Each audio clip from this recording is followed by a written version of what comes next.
Bom, nosso segundo convidado de hoje para uma conversa sobre o mesmo tema, eu queria convidar a candidata à presidência da República também pela coligação do PSOL e PCB, Guilherme Boulos, por favor.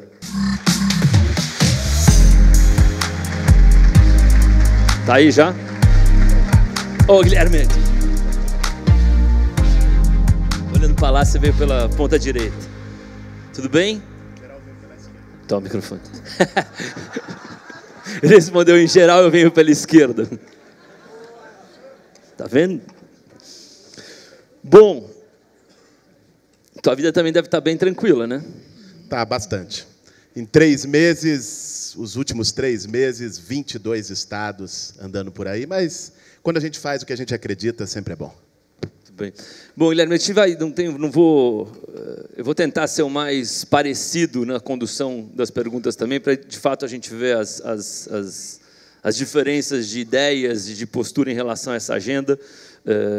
E para vocês, peço desculpa se for um pouco repetitivo, mas a nossa ideia, desde que esse evento nasceu, foi começar a construir uma agenda digital para o setor público no Brasil, e foram dias muito inspiradores. Como eu já disse aqui, o documento gerado aqui é aberto a todos os candidatos, suprapartidário, porque a gente, de fato, acredita que quem quer que venha a ser presidente da República no ano que vem precisa ter uma agenda digital efetiva no seu dia a dia. Então, a minha pergunta, também, se eu for hoje no plano de governo do PSOL e abrir o plano de governo do PSOL, o que eu vou encontrar em relação a esse tema GovTech ou uma agenda digital para o setor público? Bom, Luciano, primeiro, boa tarde a você, boa tarde Obrigado. A todas e todos. Nós temos um entendimento de que o digital não é uma caixinha. O tratamento que o nosso programa faz foi registrado já na sexta-feira passada, você vai poder encontrá-lo lá, qualquer um que queira. É o tratamento do digital como algo transversal para o conjunto de políticas públicas. Para que a gente possa ter uma utilização do digital em serviços, na segurança pública, para a unificação de dados e inteligência, também, evidentemente, na própria participação democrática, em formas de participação, que eu acredito que é um tema fundamental para se pensar uma superação do estágio democrático que nós temos hoje no Brasil, e na transparência, naturalmente. Em todos esses temas, há uma perspectiva digital dentro do nosso programa. E algumas prioridades nisso. Uma delas foi falado aqui, e é uma perspectiva nossa também, é a implementação do login cidadão, da identidade digital. Nós temos a turma que está conosco na equipe, pensando digital e pensando comunicação na nossa campanha, participou, inclusive, de uma das experiências pioneiras no país, que foi o Gabinete Digital no governo do Rio Grande do Sul, que existe até hoje, começou no governo do Tarso Genro e foi mantido. Tem 340 mil pessoas cadastradas, e essa turma está participando e ajudando a gente a pensar um procedimento de unificação, que é uma unificação de documentos, unificação de identidade, mas que também, a partir daí, se possa fazer ouvidoria, não é? Se possa fazer uma forma de participação e de consulta das pessoas. Mas, seguramente, hoje no país, se as pessoas pudessem, pelo seu celular, como você mencionou agora há pouco, hoje tem mais celular do que gente no Brasil, quase o dobro, não é? Se as pessoas pudessem, pelo seu celular, participar de decisões, inclusive ter formas de eleição de representantes, se fosse como o The Voice, né, metade do Congresso Nacional estava fora, né? Então, há formas de participação que precisam ser também valorizadas como participação democrática. Agora, isso passa por a gente entender, pensar não apenas a partir do eixo Rio-São Paulo. Nós precisamos pensar universalização da internet no Brasil. Eu tenho andado o país. Estive, na última semana, no Acre, Mato Grosso do Sul, no Pará, e há lugares em que não há sinal de internet. Aliás, há lugares também aqui. Quem mora aqui sabe o que é, às vezes, ter que sair da sala, ir para o quarto, ir para o banheiro, para ver se encontra um sinal com o telefone na mão. Então, nós precisamos universalizar o acesso à internet no Brasil. E isso está previsto no Marco Civil da Internet. Aliás, foi criado um fundo, né? O FUST, que é um fundo destinado, hoje tem algo em torno do orçamento, porque ele vem atrelado a imposto pago em conta de telefone e internet, algo em torno de 2,5 bi ao ano, e que esse fundo é desvinculado, não é utilizado. No nosso governo, nós vamos utilizar este recurso para um programa de universalização da internet no Brasil, porque o digital, para que possa efetivamente ter esse papel integrador, ele precisa ser universal.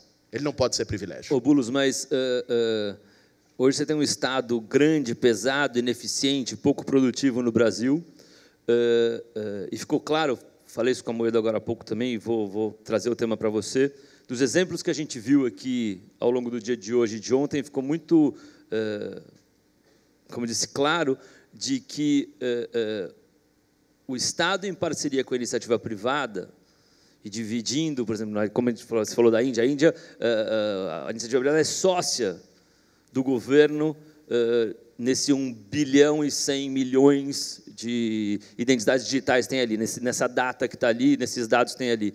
Como seria a sua postura em conseguir fazer um sistema eficiente, que gere produtividade? Isso seria o governo seguiria, como é feito hoje no Brasil, tentando achar soluções sozinho, ou você faria parcerias com a iniciativa privada? Olha, Luciano, aí nós temos que ver o que você está entendendo como iniciativa privada. Se são as empresas, se são iniciativas individuais, não é? Por exemplo, startups, e você ter um laboratório de democracia digital, em que as pessoas possam participar, e que as inteligências que hoje, aliás, por falta de investimento público, não por outra razão, estão indo para fora do país, para que essas inteligências tenham incentivo para se organizar aqui, não é? E ter produção digital e tecnológica aqui, evidentemente, isso é de interesse público no Brasil, e isso nós faríamos. Agora, mas a startup não vai ter estrutura para conseguir gerar a demanda enorme que você tem no Brasil. Assim, o sistema bancário no Brasil, por exemplo, é um dos sistemas mais modernos do mundo, vamos dizer assim, e você pegar os 3 bancos privados e os 2 bancos públicos, praticamente deve ter, sei lá, 90% da população brasileira cadastrada. Então, eu queria entender, assim, você vai... segue a tua... Só fiz um comentário, te interrompendo. Não, eu acho que é importante, até porque, às vezes, há uma mistificação, Luciano, que nós não podemos confundir. Você dizer sobre o Estado, não é? O Estado hoje brasileiro é pouco transparente, o Estado brasileiro é profundamente burocratizado, o Estado brasileiro é cheio de privilégios. Você jogar a criança com a água do banho nunca é recomendável. Daí a você dizer que o público não serve, é ignorar, inclusive, experiências internacionais. Experiências internacionais, aliás, que os liberais daqui deveriam ter uma coerência quando enxergam lá fora. Porque jogam os Estados Unidos, em geral, como exemplo insuspeito de bolivarianismo, esquerdismo ou qualquer coisa do tipo. Agora, o investimento em tecnologia nos Estados Unidos, vamos pegar o iPhone. O iPhone foi criado no Vale do Silício com investimento público do Estado norte-americano, do Departamento de Defesa. Não foi a Apple que financiou a pesquisa. Ciência e tecnologia e pesquisa de inovação no mundo, em sua maior parte, vem de investimento público. No Brasil, hoje, nós temos menos de 1% do PIB destinado à ciência, tecnologia e inovação. Não é? Um padrão, 1/3, 1/4 dos padrões dos Estados Unidos, de China e de vários países europeus.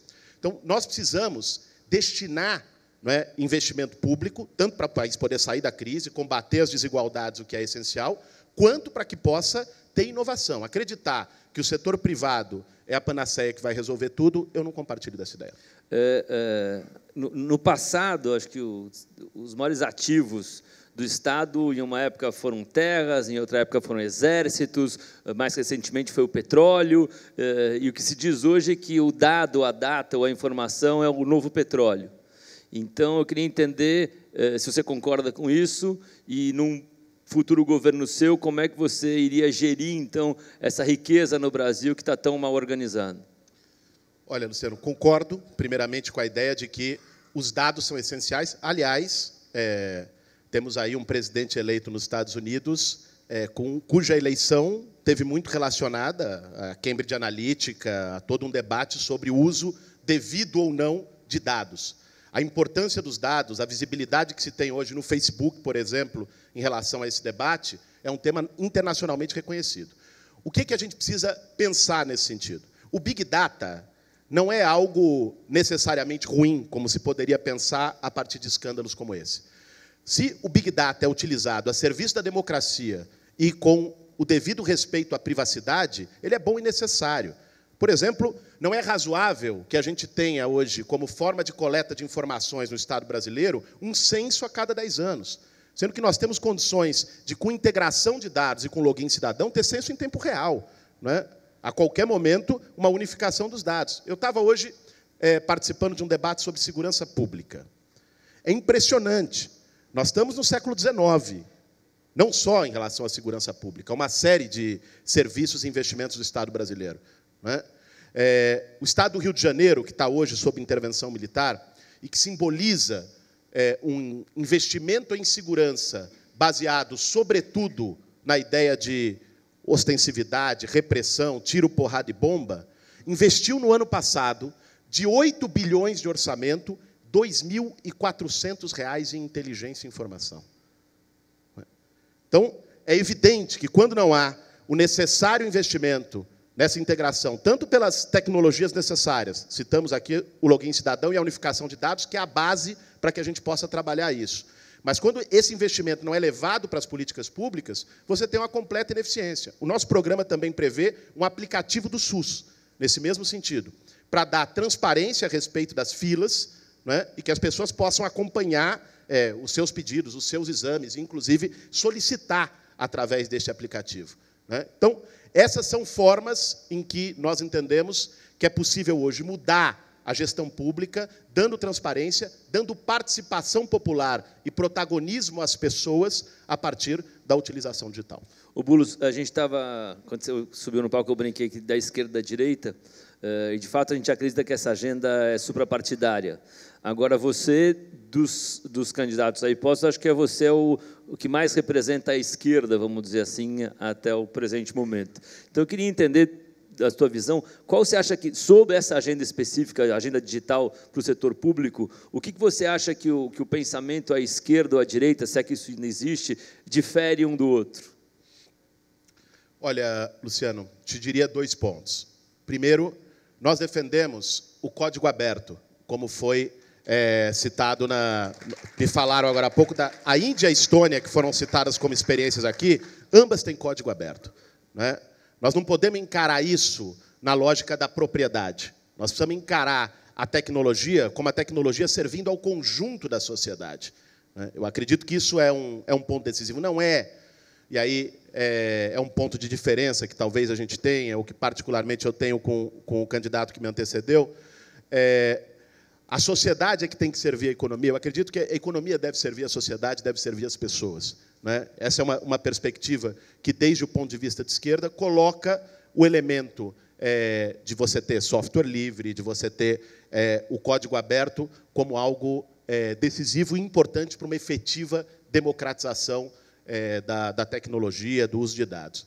E um segundo elemento, eu diria, que é colocar isso a serviço do combate às desigualdades.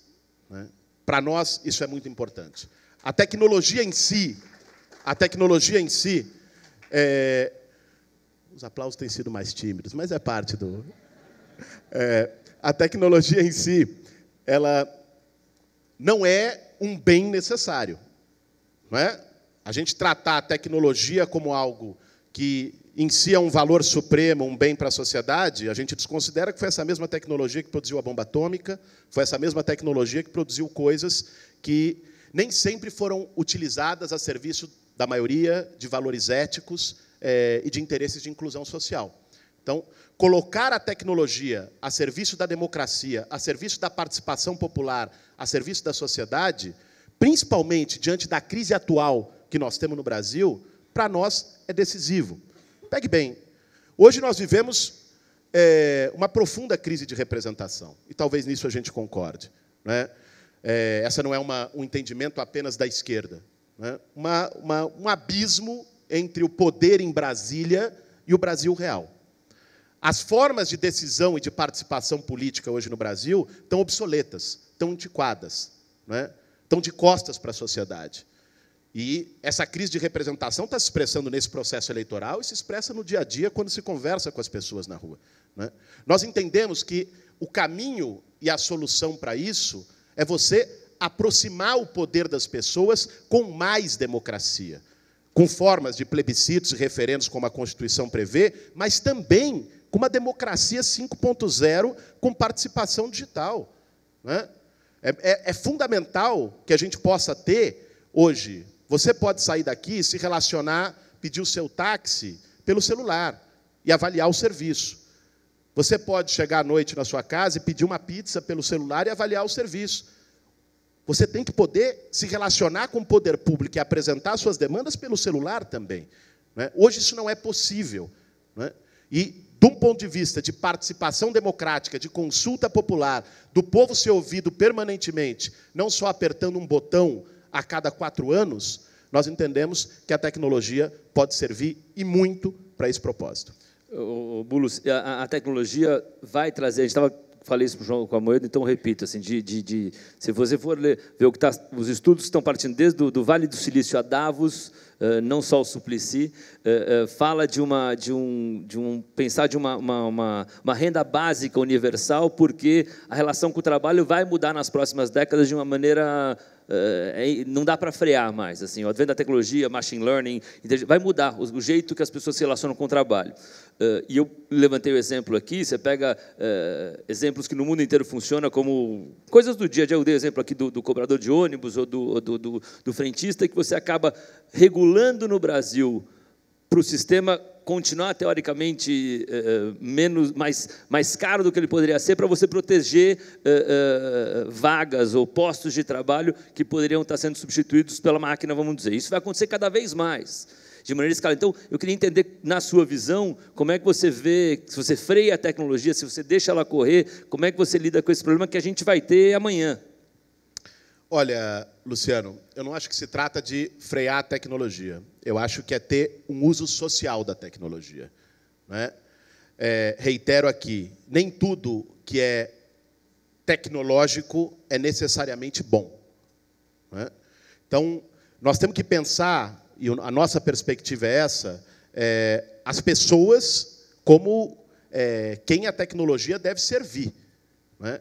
Você ter condições de substituir empregos por tecnologia, não é? Bom, se você, com este processo, isso aconteceu em várias sociedades, você criar um novo ramo tecnológico que gere novos empregos e criar igualdade de oportunidades para preparar essas pessoas para estarem num outro nível de emprego, muito bem.